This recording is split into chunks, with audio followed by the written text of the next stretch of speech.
No ar, a TV Grupo de Fraternidade Espírita de Ouro Preto.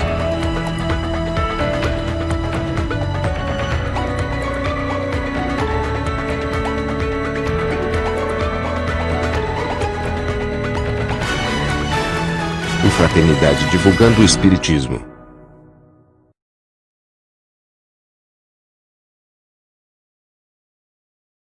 Queridos amigos, é com imensa alegria que retornamos a essa cidade que nos acolhe há algum tempo para compartilharmos reflexões que possam nos ajudar a viver melhor. Quando Allan Kardec tratou da questão da loucura, que era o termo que ele utilizava, porque era o termo da época, hoje em desuso, pejorativo até, ele fez o link com a mediunidade, na expectativa de poder separar o fenômeno mediúnico que era catalogado por alguns como processo histérico, como transtorno mental. E ele pôde tratar essa questão com muita propriedade, com muita proficiência. Ao perguntar aos espíritos, e ele traz essa questão em O Livro dos Médiuns, os espíritos haveriam de esclarecer ao codificador que a mediunidade era uma expressão de anormalidade, mas não patológica. A palavra atualizada nos dias de hoje, poderíamos dizer, era uma paranormalidade, portanto não patológica. A palavra normal, anormal e patológico são anormal, paranormal e patológico, são expressões que talvez nos ajudem a entender a temática. Primeiro, que normal é complicado saber o que é normal. Porque a normalidade, quando se fala de doença ou se fala de ser humano, ela é muito questionada. Posto que a normalidade e normalidade são expressões muito subjetivas. Quando eu cheguei ao Rio Grande do Sul na minha primeira estada, os amigos me ofereceram chimarrão. E eu olhei, eu já tinha ido à feira e vi o chimarrão posto enquanto a erva com que se faz o chimarrão na feira. E achei lindo aquele multicolorido de verdes em várias tonalidades. E quando me ofereceram a cuia, eu peguei e dei uma chupada com a bomba. E achei aquilo horroroso. E cometi a primeira gafe dentre muitas. Passei logo a cuia, que não se passa a cuia. Por mais que seja ruim, você tem que tomar até o fim. Eu passei logo a cuia, porque eu achei que ia passando assim. Depois eu vi que não, tinha que esgotar a cuia para passar para o outro. Quer dizer, um sofrimento atroz. Para mim era sofrimento, para quem está no Rio Grande do Sul, tchê, é delicioso, é normal, quase paranormal. Mas quem for do Rio Grande do Sul a Belém tomar o açaí, talvez possa ter a mesma surpresa que eu, porque tem gosto de capim. E eu acho que é o néctar dos deuses. Para alguém que venha do Rio Grande do Sul, um gaúcho, talvez seja anormal gostar de açaí. Normalidade e anormalidade tem a ver com vários aspectos. Eu estou citando um do ponto de vista cultural.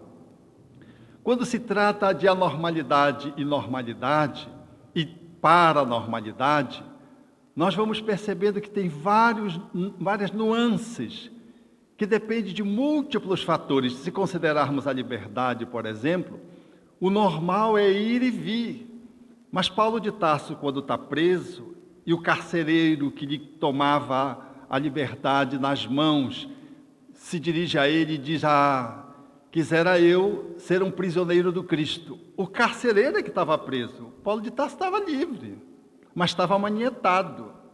Então vejam que o conceito de liberdade normal e anormal depende da circunstância, depende dos eventos que envolvem aquela pessoa. Muitas pessoas que têm todas as possibilidades de locomoção, têm recursos para fazer deslocamentos inimagináveis, são prisioneiras de si mesmas, porque não conseguem desfrutar da plenitude e valem-se de aditivos para poder anestesiar toda a sua movimentação andarilha, porque não tem norte, não tem sentido de vida. E alguém que às vezes está no interior, mas que sabe o seu objetivo de vida, se sente absolutamente no bom uso da sua liberdade, no bom uso do seu caminhar, e se sente pleno, sem precisar de qualquer substância que lhe possa trazer um movimento de pseudo-alegria na estimulação cerebral. Chico Xavier, quando visitou Nova York, ficou surpreendido e, num dado momento, haveria de dizer numa carta a uma amiga, dizendo que Nova York era surpreendente em função dos encantos dos prédios que se levantavam durante o dia e da pulsão de luzes em Nova York durante a noite. Mas ele dizia, mas eu sinto saudade mesmo, é do meu banco em Pedro Leopoldo. Então vejam, como é que é? Todo mundo aspira a Nova York, que é a cidade mais cosmopolita do mundo. E Chico Xavier, como o médium mais extraordinário do mundo, vivendo a sua paranormalidade, haveria de elogiar Nova York, mas haveria de tecer os seus encantos por Pedro Leopoldo, que não era nem Belo Horizonte. Então, normalidade e anormalidade e paranormalidade são conceitos que vão subvertidos e nós temos dificuldade um pouco de poder olhar o que é uma coisa e o que é outra. Porque alguém pode dizer que normal é não ter nenhum sintoma, não gripar, não ter viroses, não ter diarreias, não tossir, não espirrar. E em casa, na minha família de origem, por exemplo, a pessoa sob esse conceito que tinha mais saúde era o meu pai, que dificilmente gripava, dificilmente ficava com uma febre, dificilmente tinha um achaque físico, enquanto que nós outros, todos experimentávamos essas ocorrências que fazem parte do cotidiano. Num olhar dessa perspectiva, ele era a pessoa mais saudável, mais normal, nada obstante, tivesse um transtorno do humor, um transtorno psiquiátrico que o levava a internamentos vez que outra, quando ele fazia desequilíbrios na sua postura mental interior, entrava num quadro de mania, de euforia, e era necessário muitas vezes, em função da perda do controle sobre si mesmo, apresentava alguns sintomas psicóticos e era necessário fazer o internamento. Então ele era aparentemente o mais normal. O silêncio dos órgãos, na perspectiva desse olhar mais superficial, poderia sugerir de que a pessoa que tem mais saúde é aquela pessoa que menos adoece. Não obstante, ele, nesse mesmo olhar, fosse a pessoa mais encrencada, que tivesse maiores dificuldades do ponto de vista de assegurar a sua estabilidade psíquica. Então, normal e anormal depende muito do contexto. Como a minha amiga que estava no atendimento psiquiátrico, no hospital habitual, onde ela fazia suas intervenções como psiquiatra, e passava nas enfermarias, e num dia um dos pacientes se aproximou dela e perguntou, disse, tu és doida? E ela disse, não. Por quê? Porque tu vem toda vez de branco para cá. Olha o raciocínio dele, bem lógico, né? Ela vai todo o tempo de branco, eles usavam lá os uniformes dele e ela usava os uniformes dela. Então, qual era a diferença de um doido para o outro? Todos os dois eram doidos, na perspectiva dele. E ela disse, Alberto, como ele foi coerente? Eu digo, até porque também nós não somos muito normais mesmos. Porque mesmo que a gente não tenha uma patologia psiquiátrica, e mesmo que a gente esteja aparentemente normal, nós podemos ter encrencas em níveis subjetivos que nos colocam em maior vulnerabilidade de alguém que, por exemplo, tem uma alergia com difícil controle, tem um problema na epiderme de difícil controle, uma dermatite atópica, por exemplo, ou então uma asma. Quem é mais normal? Quem tem uma asma ou quem tem um ciúme invasivo? Quem é mais normal? E quem é normal, segundo essa perspectiva? Como também um amigo psicólogo que fora violado sexualmente na sua família de origem, depois procurou uma igreja para poder buscar apoio. A pessoa que coordenava o trabalho da igreja o violou sexualmente depois que ele abriu espaço para confessar seu drama interior infantil. E ele foi com o Chico falar com o Chico, porque em função disso, ele levou uma vida muito desregrada. A partir daí, então, ele foi se desequilibrando e começou a ter relações múltiplas e contraiu AIDS. Então, ele conversando com o Chico já o tinha apoiado, aconchegado, e lá pelas tantas ele trouxe agora a novidade mais emergente e mais última e mais definitiva, que era a AIDS. Ele tinha se contaminado pela AIDS. E ele disse: Chico, estou com AIDS, Chico, eu vou morrer. E o Chico disse: eu também. Ele disse: mas eu tenho AIDS. Aí o Chico começou a falar das doenças dele. O Chico era cheio de doença, né? Cheio de alterações, né? E tão saudável, né? Cheio de encrencas. E ele disse: mas Chico, AIDS é muito difícil.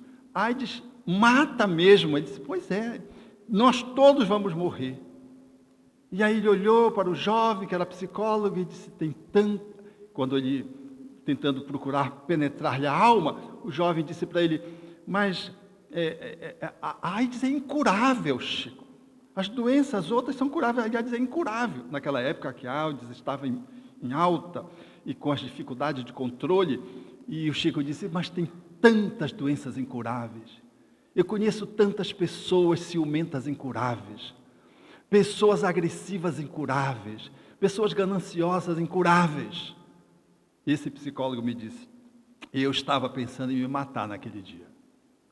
Mas a abordagem que o Chico me fez, e o Chico já desencarnou, esse psicólogo está aí, trabalhando no bem, lidando com a AIDS agora de uma forma mais ecológica. Mas vejam, o que é o olhar de cada um dentro de um determinado contexto, e o que é normal, o que é anormal e o que é paranormal. Do ponto de vista psicanalítico, quando se olha para uma pessoa, não se pode dizer que ela é normal, porque para a psicanálise nós somos vitimados por um sofrimento, por uma incompletude, por uma falta que vai levando-nos a vida inteira. E a nossa administração, do ponto de vista psicanalítico, é poder lidar com isso a vida inteira, lidar com o sofrimento a vida inteira. É um olhar, numa certa medida, muito pessimista, porque nos condena a um sofrimento irreparável, ou a uma falta que nunca consegue ser deixada de lado e a plenitude e a completude se estabeleça, que leva, numa certa medida, a um pessimismo. É um olhar de uma abordagem psicológica que nos enseja a enquadrar como normalidade um sofrimento inevitável e uma incompletude perene e uma negatividade que vai nos acompanhar a vida inteira. Normal e anormal. Se você tem um QI acima de 145, 150, você é superdotado.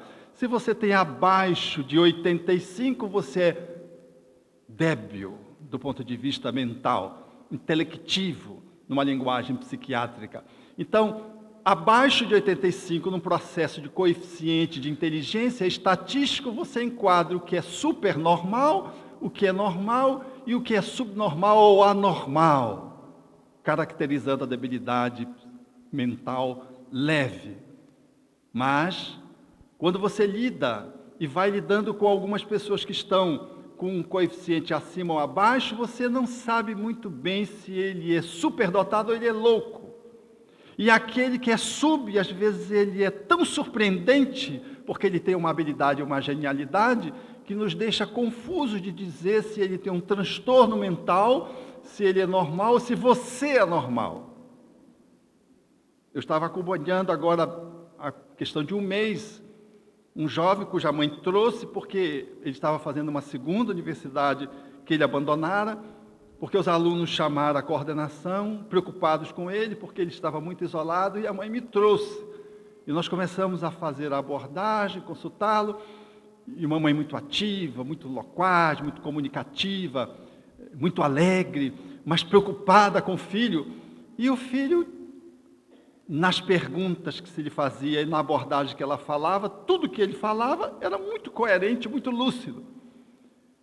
E ela dizia, mas ele fica muito isolado. Eu digo, você fica muito isolado? Você tem tristeza? Ele disse, não. Você acha que você tem um ânimo assim, rebaixado, assim? Não, eu sou normal. Aí a mãe falava, ele mostrava a contradição da mãe. Aí eu comecei a achar que a mãe que era doente. Ele disse, mas doutor, me chamaram na coordenação. Eu disse, por que você se isolava? Eu disse, não, eu já sabia aquilo lá, eu estudava tudo, eu já sabia que ele fazia história. Eu já sabia aquilo lá, depois ele fez psicologia. Então eu não tinha interesse. Eu disse, mas lhe incomodava conviver com seus amigos? Não tinha necessidade. Eu digo, você tem tristeza? Ele disse, não. Você chora? Por que chorar? Aí eu quis avaliar a inteligência dele. Ele disse, o que é mais complexo, uma montanha imensa ou uma célula? É lógico que é uma célula. A resposta dele sempre, pu. Eu já comecei, eu me achar normal. Ele tinha a síndrome de Asper, o transtorno que está no espectro autista, lá em cima de Asper. Ele é normal. Agora, ele não é normal como nós, na maioria, somos. Digo na maioria, porque se você botar numa ilha 4 esquizofrênicos e um normal, quem é anormal? Então, essa coisa também da amostra, ela suscita muitos questionamentos. Mas se você pegar o espectro autista lá embaixo, você vai ter um outro nível de comportamento que sugere um outro tipo de interpretação. Porque, habitualmente, esses que estão na ponta extrema do espectro autista para baixo, trazem muitas limitações, trazem muitos problemas. Processo da interação comunicacional, o relacionamento com o mundo é muito difícil, a sensibilidade aos ruídos é demasiada, o processo de convivência, portanto, se torna mais desafiador. Mas esse que está na ponta, exemplo da pessoa que eu citei, ele é também diferente, mas ele é um indiferente. Ele é um diferente que você não consegue enquadrar em patologia. A tal ponto de hoje, a psiquiatria não enquadra esses indivíduos como doentes, eles enquadram como pessoas diferentes, que você tem que ter a habilidade de poder estar lidando com eles, de tal modo a que eles possam se inserir na sociedade, trazendo a contribuição social e vivendo dentro da sociedade de uma forma normal, sendo um diferente, e não sendo um doente mental, trazendo esse estereótipo que nos enquadra e que às vezes nos limita o auto-olhar ou a interação a partir do olhar do outro. Porque aquele que está na base do espectro autista, quase sempre é um espírito que ultrapassou limites, lesou a si mesmo e aos outros, e vive um processo de ensimesmamento, de fuga psicológica. Mas aquele que está no outro extremo, segundo algumas hipóteses que os espíritos têm trazido, são espíritos que renascem, trazem um psiquismo diferenciado, vêm de um outro planeta, porque os planetas são todos solidários, e vêm para a Terra, mas não têm o correspondente do ponto de vista da relação perispírito-cérebro, que lhes possa expressar de tal forma que eles possam se colocar tal como eles são. É como se faltasse um encaixe.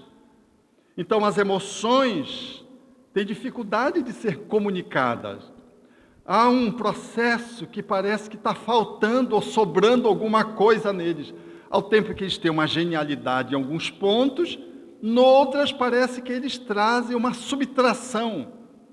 É como quem, num processo reencarnatório, lá no início da Terra, quando recebemos os capelinos, eles vieram e perispiritualmente encontraram um corpo que não lhes permitiu uma expressão adequada, e eles participaram das transmutações genéticas a fim de ensejar o modelamento de um corpo que pudesse ser mais aperfeiçoado. Talvez aí possamos entender um pouco esses indivíduos que fazem parte do espectro autista e que hoje já não são mais caracterizados como doentes e que têm dificuldade de expressar a sua emocionalidade e que trazem uma inteligência incomum e que trazem uma forma de se relacionar diferente e que tem, na perspectiva do olhar espírita, essa hipótese também desse encaixe que, no mundo de transição, talvez deveremos ensejar a ativação de áreas cerebrais a partir da intervenção desses espíritos que lhes possa ensejar para nós que estamos na Terra uma modificação na nossa estrutura corpórea, dando-nos ensejo a poder viver num planeta de regeneração com um acréscimo de atuação no uso da nossa instrumentação cerebral. É uma hipótese levantada por alguns espíritos, mas que tem pertinência. Portanto, quando nós vamos olhando na perspectiva espírita, nós vamos fazendo a diferença de normalidade, anormalidade e paranormalidade. A mediunidade é um fenômeno incomum, por hora, pelo menos. Ela não é um fenômeno estatisticamente que se colocasse dentro de um processo de normalidade, mas ela não é patológica, na linguagem dos espíritos Allan Kardec. Ela é uma expressão paranormal. Ela é uma expressão incomum. Então, a pessoa traz uma estruturação mental que lhe enseja se colocar no mundo de uma forma diferente daquilo que é o habitual, daquilo que é o comum. E, ao fazê-lo, essas pessoas, num primeiro olhar, poderiam ser catalogadas como transtornadas mentalmente, mas elas não são transtornadas mentalmente. Mas elas trazem esquisitices que não combinam com a maioria das pessoas. E aí nós vamos podendo separar o que é normal, o que é paranormal e o que é patológico, mesmo sabendo que aquilo que é patológico em relação àquilo que é normal é apenas uma questão de grau e de intensidade. Por exemplo, você é uma pessoa que gosta de limpar. Onde você chega, você limpa as coisas, você é normal, limpa. Agora, se você limpa demais, começa a expressar-se como um processo neurótico. Vocês podem se cutucar à vontade. Mas se você limpa a ponto de poder ficar prisioneiro da limpeza, aí você tem toque. Você tem transtorno obsessivo-compulsivo. A intensidade do processo determina se você é normal ou anormal. Mas se você vive na sujeira, no sentido oposto, também você está atrapalhado, está normal. Agora pode cutucar de volta. Então, eu entrei numa casa uma vez que eu não conseguia tomar copo d'água, eu estava me hospedando nela, porque era tão limpo, a cozinha era tão limpa, e estava tudo tão no lugar, que eu não sabia o que eu fazia se eu pegasse o copo. Porque se lavar o copo uma pessoa que é muito asseada, você tem que lavar o copo de novo, porque você apenas espalha a sujeira, na opinião dela. Então eu ficava constrangido de passar na cozinha, andando com cuidado para não sujar o chão, porque o chão brilhava. Então era uma pessoa que tinha um excesso de limpeza. E aquilo gerava um incômodo no processo relacional. Quem era normal? Anormal era eu ou ela? Quem era patológico? Talvez nenhum de nós dois. Nós éramos pessoas esquisitas. Se ela pudesse me ver na minha casa, como era a minha cozinha. Talvez tivéssemos um choque cultural. Mas, quando você vai lavar a louça, e você tem que lavar a louça 10 vezes a mesma louça, aí está demais. Está tão demais quanto você deixar a louça subir para bater no teto. Então vejam que do ponto de vista dos transtornos mentais, os doentes mentais, eles têm tudo que nós temos numa intensidade e num grau excessivo, muito intenso. Todos nós lavamos as mãos, mas se lavamos as mãos 15 vezes, a tal ponto de podermos sangrar a epiderme em função do excesso de atrito, aí nós temos toque. Tem gente que vai tomar um banho, quanto tempo você demora para tomar um banho? Já viu quanto tempo teu filho, numa época que não é desse frio, demora para tomar um banho? Ele entra de costas, ele nem vira de frente, entra no banheiro, só molha a cabeça. As mulheres só molham o corpo e não molham a cabeça, porque não pode molhar a cabeça todos os dias, né? E sai. Mas um transtorno obsessivo-compulsivo passa 3 horas tomando um banho. Vai 1 ou mais sabonetes. Está normal, está anormal. Dependendo do comportamento, você vai ver que ele está desenquadrado. Então é nesse olhar que o Espiritismo traz um olhar diferenciado, como uma ciência que estuda o espírito, e coloca as coisas dentro desses patamares sem nenhuma rigidez, porque a linha de normalidade e de anormalidade, ela é imperceptível. Porque você pode ser normal no sentido estatístico, no sentido geral, mas você tem uma encrenca que às vezes só você sabe que não é normal. Você tem um pensamento, tem um sentimento, tem um impulso, que só você sabe, ou aqueles que são seus íntimos sabem, que coloca às vezes em risco a tua saúde social, e só você sabe. Então, o limite, diz o espírito Manuel Filomeno de Miranda, através da psicografia de Valdo Franco, o limite da normalidade e anormalidade, ele é tão tênue, que a transição você não consegue definir. Então, nesse olhar, o Espiritismo nos traz com beleza, com encanto, de que a normalidade está observando as leis da natureza. Se você observa as leis da natureza, você está sincronizado cosmicamente com o divino. Você está, vamos usar a expressão, normal. Você está fluindo. E você está tanto mais adoecido, paranormal ou anormal, se você sai dessas leis e você colide, gera ruído, aí você está anormal, você está transtornado, tem um transtorno mental. Mas se você está em torno daquilo que faz a maioria dentro da normalidade, aí você é chamado de paranormal. Está normal, né? Mas não está no comum da maioria. Então Jesus, por exemplo, era um paranormal. Ele era o que nós éramos do ponto de vista psicológico, mas a sua expressão no mundo era tão intensa, o uso da sua mente era tão incomum, era tão paranormal, que ele foi considerado como Deus, e o é considerado como Deus ainda por muitas manifestações religiosas cristãs. De tão super-homem que ele foi, a ponto de Paulo de Tarso dizer no Livro dos Espíritos, o homem Deus, porque ele era alguém que fazia tudo que os homens normais fazem, mas tudo numa extensão indimensional para nós outros que somos comuns. A postura dele de normalidade, ela ultrapassava os limites da grande maioria cultural do seu tempo, no trato com as mulheres, na forma como ele usava o seu corpo, como ele usava a sua mente.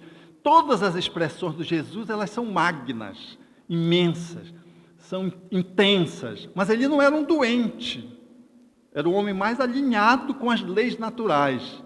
Ele nos traduziu as leis naturais com tanta beleza, com tanto encanto, a despeito da admiração de todos. Mas ele diz, olha, isso que eu faço, vocês podem fazer muito mais. Vós sois deuses, como diz a tradição. Então, significando que a normalidade, ela vai se ampliando, conectado com as leis da natureza, e tem expressões que nós desconhecemos. Andar de avião poderia ser uma paranormalidade no século XIX. Mas, a partir do início do século XX, andar de avião passou a ser uma coisa normal. Alguém que dissesse que a gente falaria num instrumento como esse e poderia falar com o mundo, ver-se, falar online, ao vivo e instantaneamente, 2 séculos atrás, você chamava um 9 Deus da época e ia internar você. Então, hoje em dia, você pega o celular, sem fio conector, e se comunica com o mundo, faz uma conferência. Tudo dentro da lei da natureza. Nós vamos descobrindo as leis, vamos ampliando, vamos nos inserindo nela e vamos ganhando uma plataforma de inserção e de manifestação imensa, intensa, de normalidade, que ultrapassa os limites do habitual, do comum. É nesse olhar que o Espiritismo nos enseja compreender as manifestações humanas. Observar o indivíduo que traz o processo da mediunidade como manifestação, o exclui no olhar espiritista da patologia mental, mas o coloca numa posição de uma pessoa incomum, porque ela se manifesta através de componentes que estão de senso-percepção, que estão além dos 5 sentidos, além dos sensórios comuns. E essa pessoa, que poderia ser caracterizada como uma louca, porque está alucinando, está delirando, na verdade, ao invés de apresentar um transtorno da senso-percepção ou uma alteração do juízo, ela está apenas sendo médium, e ela é capaz de transitar em áreas de normalidade que ainda não são dominadas pelo homem do nível da nossa evolução num planeta de provas e expiações. É nessa perspectiva que nós vamos compreendendo cada coisa no seu lugar e as interfaces, porque uma pessoa pode ter mediunidade e ter um transtorno mental. Ela pode ter um transtorno mental e não ser médium. Ela pode ser médium e não ter um transtorno mental. Essas interconexões, elas vão acontecendo e o Espiritismo, como é uma ciência que aborda isso com muita propriedade, ele consegue, de uma certa medida, olhar quando nós somos e quando nós estamos dentro dessa movimentação e nos apoiar numa movimentação mais adequada no sentido do uso da nossa saúde. Saúde interior, orgânica, emocional, social, psicológica, mental e espiritual. Porque essas circunstâncias, elas se manifestam no nosso cotidiano.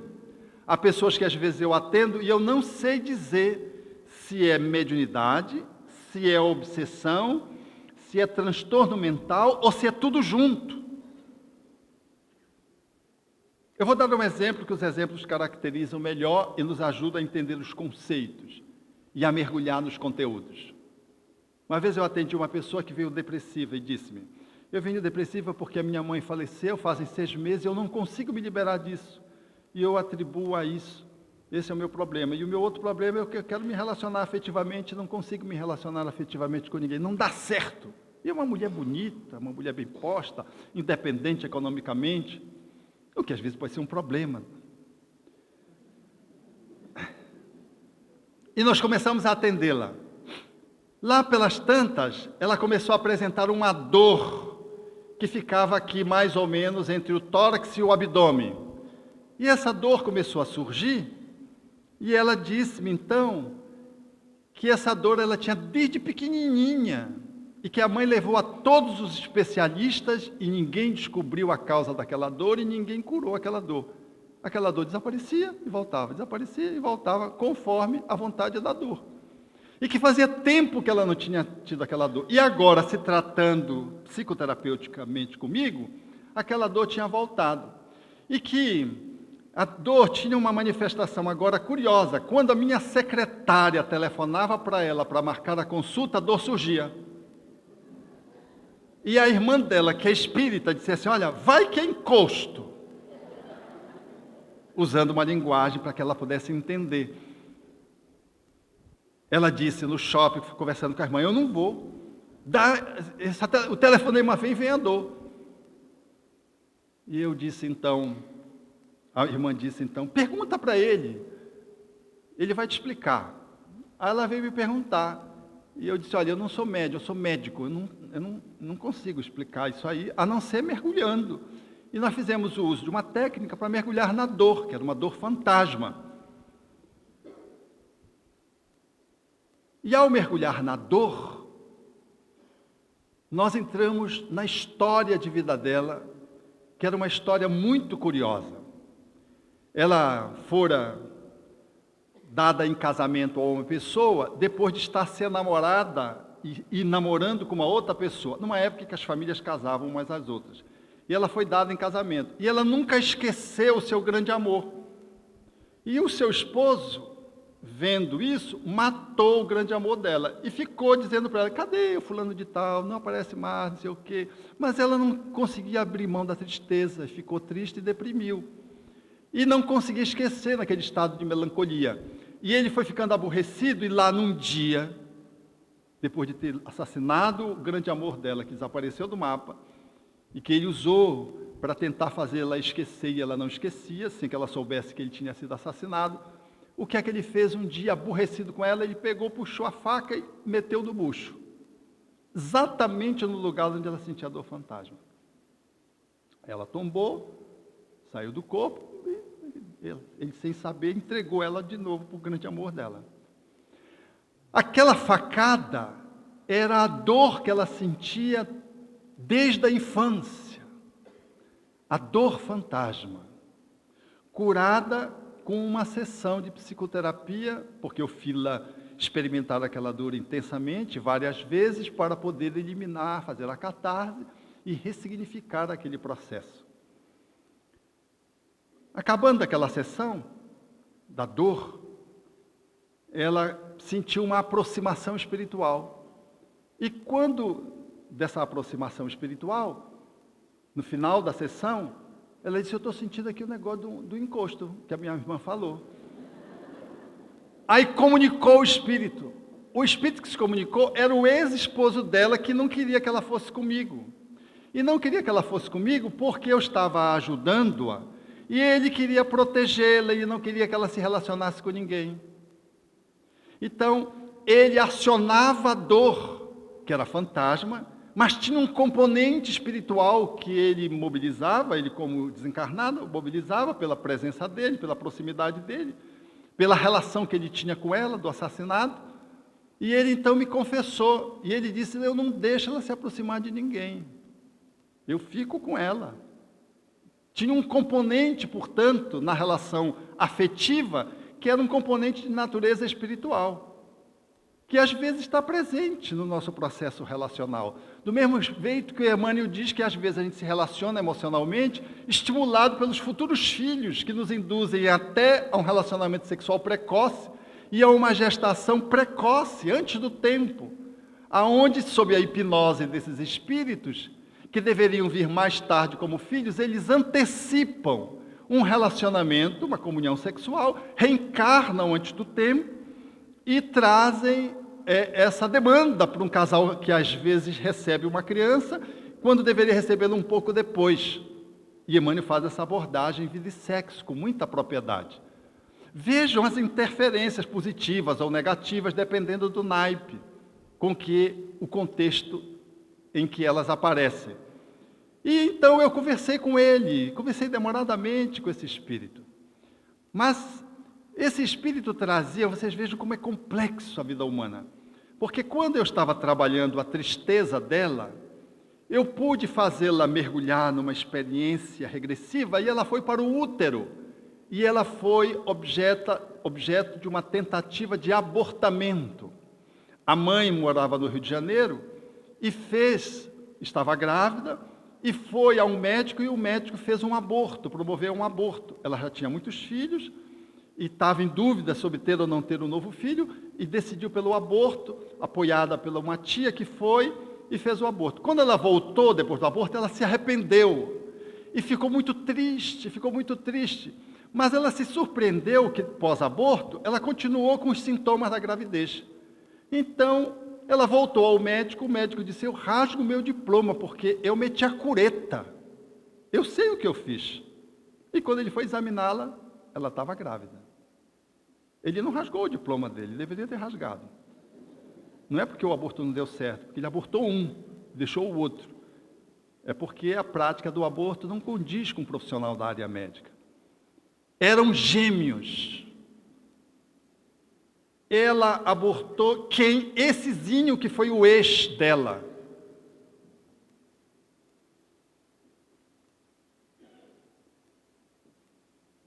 Dez minutos. Podia ser uma comunicação mediúnica, né? Um agênero. Essezinho que matou foi o que foi abortado agora. E ela ficou com o sentimento de ser desamada pela mãe. E ela era a filha benquista da mãe, segundo todas as irmãs, a de preferência, mas ela nunca se sentiu amada pela mãe, porque a mãe tentou o aborto. E as irmãs não entendiam por que ela não se sentia amada, considerando que a mãe tinha todas as deferências para com ela, até porque a mãe ficou muito culpada pelo que fez. E emprestou a ela toda essa deferência de atendimento em face do aborto que foi pela metade, que era gêmeos, ela ficou, sobreviveu. Aí ela entendeu o sentimento que ela tinha de que ela não era amada, ela entendeu agora com essa regressão que aquele que vinha era o ex-esposo, ela identificou como ex-esposo da outra vida. Vocês vejam que confusão. E esse espírito, quando se comunicou, dizendo para mim que ele é que estava determinando a dor, ele falou do aborto e disse que ele viria como irmão dela. E começou a se queixar da divindade, porque ele não teve direito e ela teve o direito de vir, e ele não, ele foi abortado.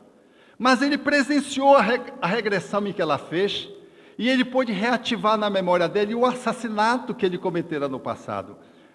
Era, portanto, uma trama que envolvia, de uma forma muito curiosa e muito embrenhada, esse novelo, várias movimentações que traduziam o sentimento de tristeza dela, que tinha a ver com esse espírito, que tinha a ver, sim, também com a morte da mãe, era pertinente a morte da mãe, mas tinha a ver também com essa conjuntura global que ela experimentava, da aproximação desse espírito que lhe imprimia, numa certa medida, uma tristeza de um amor que não fora correspondido, que culminou com um assassinato, e agora ele não queria que ela se relacionasse com ninguém.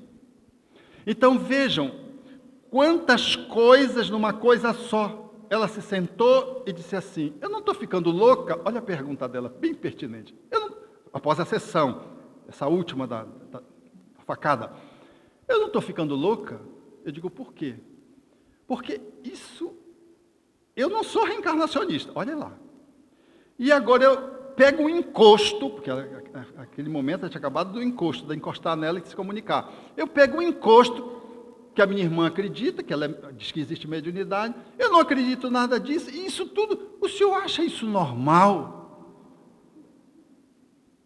É bonito de ver, porque a pessoa não era reencarnacionista, não era contra, nem a favor, não era. Ele estava ali. Não era contra a mediunidade, mas fez um transe mediúnico e o Espírito falou por ela.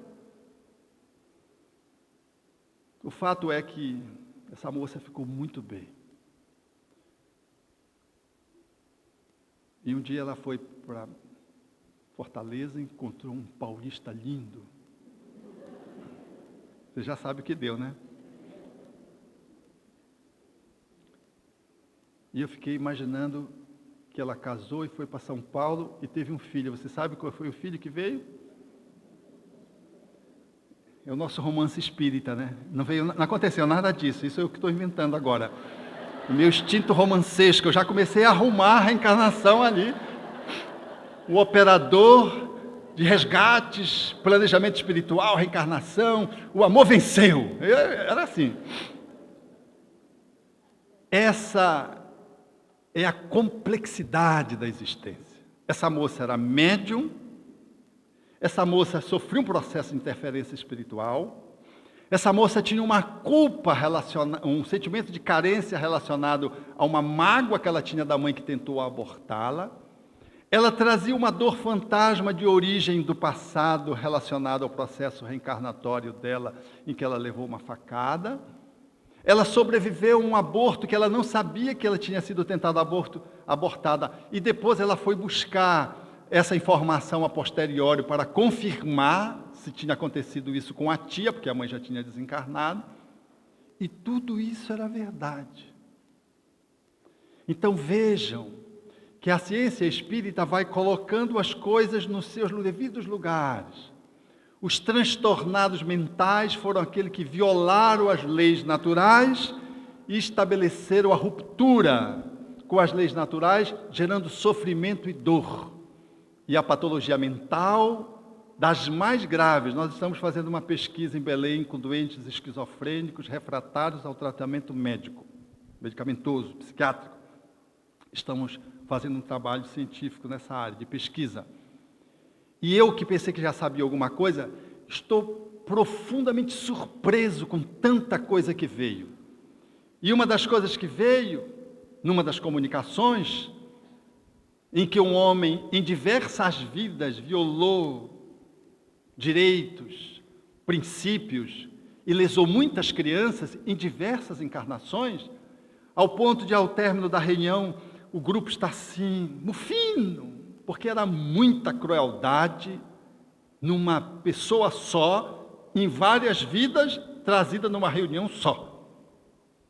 Um benfeitor se comunica e diz assim: este espírito não é um monstro, ele é um filho de Deus que está fazendo o caminho de volta.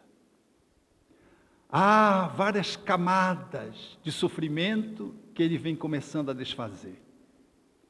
E a esquizofrenia grave para ele é bênção que o traz de retorno. Olhem para ele com compaixão, porque ele é um fruto da criação, que se perdeu e está voltando. A abençoada doença, que lhe cerceou as movimentações, está fazendo com que ele volte.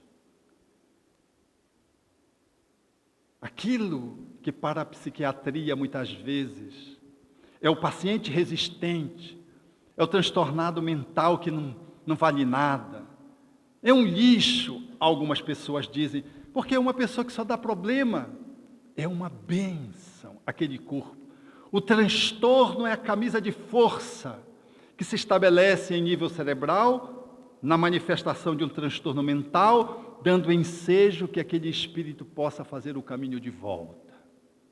Do mesmo jeito que para um autista grave, do mesmo jeito que vem um cego de nascença, que muitas vezes, não sempre, é alguém que cometeu equívocos e traz na limitação da visão a possibilidade de pegar a encarnação e fazer um bom uso, contrário do que fez nas outras anteriores.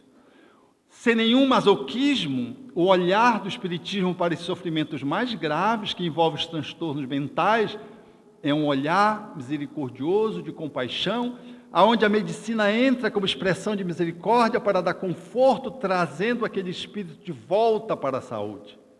A mediunidade entra como bênção, que se manifesta para além dos 5 sentidos, como possibilidade de alguém trabalhar as suas encrencas, na fala do Espírito Emmanuel, através do bem, do exercício do bem que a mediunidade enseja oferecer, dando a oportunidade da pessoa resgatar as suas sombras através de luzes que ela constrói no aqui e no agora, ao invés de resgatar pelo sofrimento.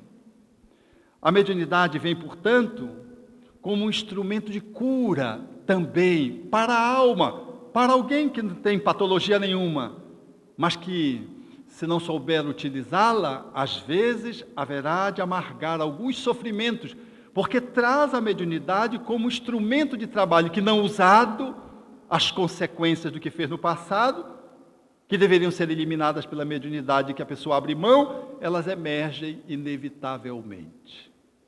Portanto, o Espiritismo, nessa perspectiva, olha com muita ternura para todas as manifestações humanas, as anormais, as paranormais e as ditas usualmente como normais.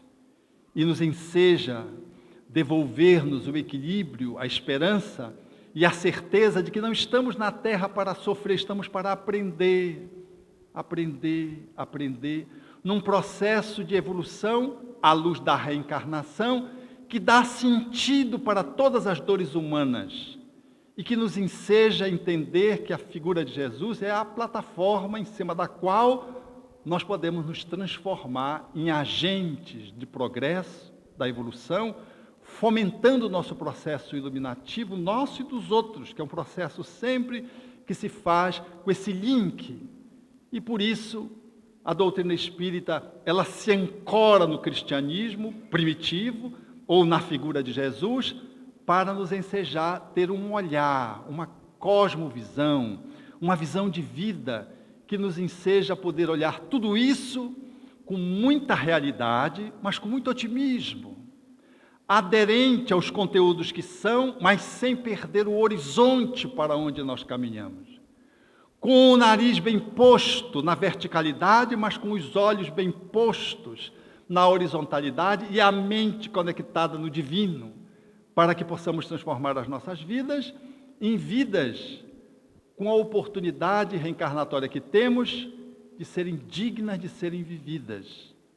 E é por isso que o Espiritismo traz a figura de Jesus como sendo a matéria-prima por excelência, para que a gente possa desenvolver as nossas competências de alma para sermos um ser, observando as leis naturais, cada vez mais incomum, sem ser anormal, cada vez mais superando os nossos limites, não para superar os outros, mas superar a nós mesmos, resgatando-nos, portanto, a saúde que vem de dentro para fora, da alma para o corpo, a saúde que vem de mim na conexão com a sociedade onde eu estou inserido a viver, e nos possibilite poder viver uma vida tão ecologicamente posta que da Mãe Terra ao nosso corpo Terra, nós possamos dignificá-los, dignificando aqueles que coabitam conosco. O que nos permite assim afirmar e dizer com gratidão, na fala poética com a qual a gente encerra essa nossa fala primeira, de Maria Dolores, que nos conclama, numa sociedade que vivemos tão atabalhoada, a resgatarmos a figura de Jesus, abrindo o coração como o grande chamado para que o nosso processo de redenção individual e coletivo possa se estabelecer na Terra, dizendo, em lembrando-te a mensagem brilhante, renascente, recordo-te, Senhor, a tua promessa augusta, e crede que estarei convosco eternamente até o fim dos séculos do mundo. Por isso creio com razão, Senhor, que ninguém mais consegue ignorar-te. Ao ver-te as manifestações de intenso amor, refugindo e atuando em toda parte. Vieste ao mundo sem quaisquer brasões, sem honra, sem púrpura nem guerra, e transformas povos e nações, mostrando as leis da vida sobre a terra. Revelas entre os homens dia a dia, iluminando os cérebros que irmanas, o caminho da paz e da alegria pela sublimação das leis humanas. Deste à fraternidade vasto acesso, traçando a estrada para a vida sã e acentuaste as luzes do progresso nas vantagens de agora e de amanhã. Vieste do esplendor que reina no mais alto, guiando o mundo à evolução divina, da charrua ao trator, da vereda ao asfalto, do artesanato rude ao fulgor da oficina. Conhecemos na terra a tua força augusta. Permaneces em tudo, aqui e ali, entretanto, nutrindo diferença injusta. Creio ainda, Jesus, não fomos a ti. Impele-nos em teu ensino eleito a esquecer para sempre o nosso orgulho frio e vão, pois queremos destrancar os recessos do peito, a fim de abrir-te o próprio coração. Obrigado.